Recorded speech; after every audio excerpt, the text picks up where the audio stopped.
Descendre à toute vitesse les sommets des montagnes, dévaler les déserts ou les pentes des volcans au Guatemala.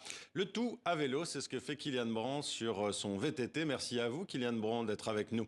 Vous êtes donc VTTiste, aventurier, vidéaste. C'est quoi précisément votre métier? C'est avant tout de faire du vélo et de passer du temps en montagne. J'aime ajouter le côté artistique au simple fait de faire du vélo dans des endroits incroyables. Et c'est ce qui rythme aujourd'hui mon quotidien. Alors, vous revenez d'Amérique du Sud justement avec le projet Fuego, le feu. On va regarder un extrait tout de suite de ce projet.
Kylian Bran, qu'est-ce qui vous a donné envie d'aller en Amérique du Sud pour ce nouveau projet?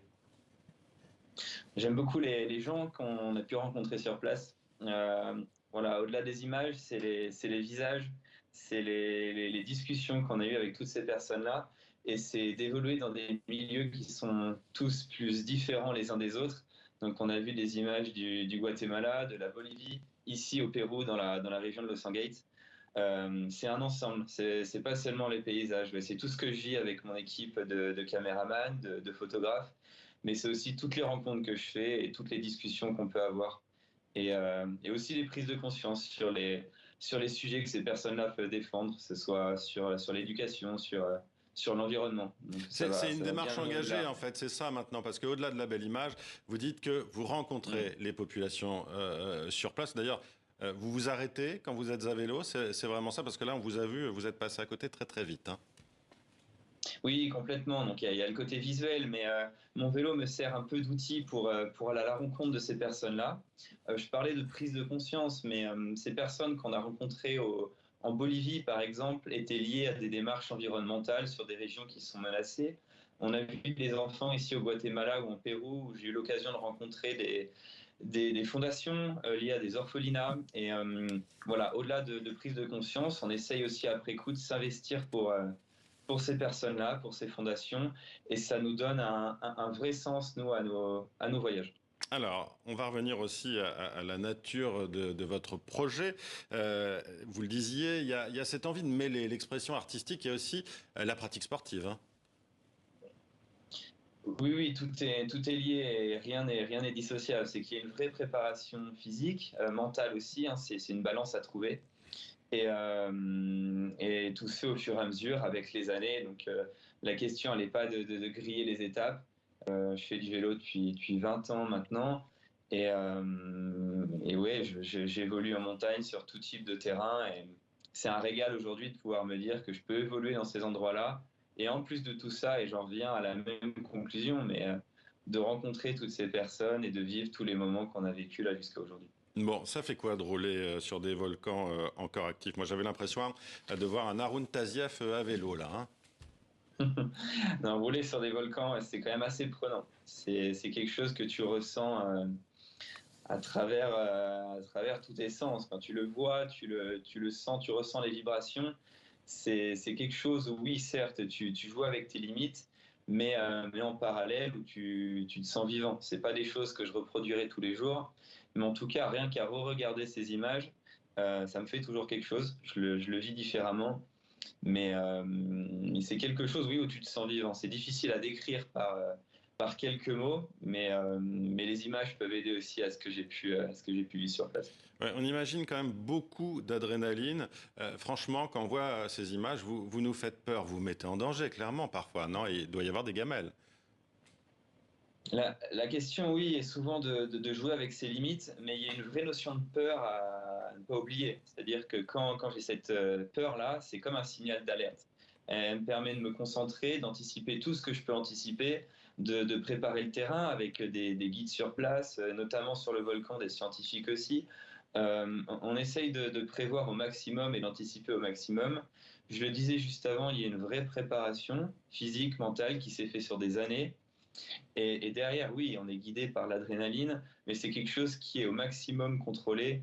Et l'idée n'est pas d'aller n'importe où et de faire n'importe quoi. Il y a une vraie démarche derrière et c'est là où ça devient intéressant. Bon, d'où vient votre envie de ces défis extrêmes? Vous dites que ça fait 20 ans que cette formation, en fait, cette préparation, elle existe depuis 2 décennies.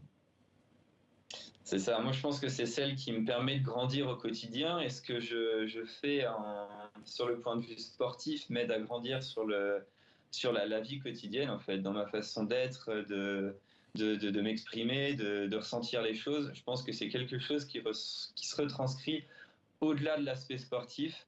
Je cherche à me connaître, en fait. Je cherche à repousser mes limites sans aller trop au-delà. Et c'est ce qui me permet, moi, de grandir et de m'épanouir dans ce que je fais depuis plus de 20 ans, depuis plus de 20 ans. Et voilà, quelques mots. Et alors, vous en avez fait donc votre métier. Vous en vivez de cette activité? J'ai la chance d'en vivre, j'ai la chance de lier ma passion du vélo, du voyage et de la création de contenu. J'en ai fait mon travail.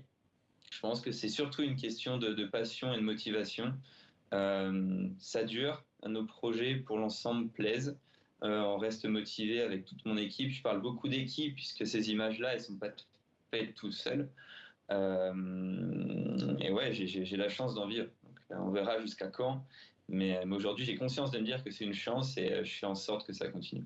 Alors, Fuego, c'est un projet court qui est visible actuellement sur YouTube, 7 minutes. Et je crois qu'il y a aussi le projet d'un film d'1 heure, hein, c'est ça?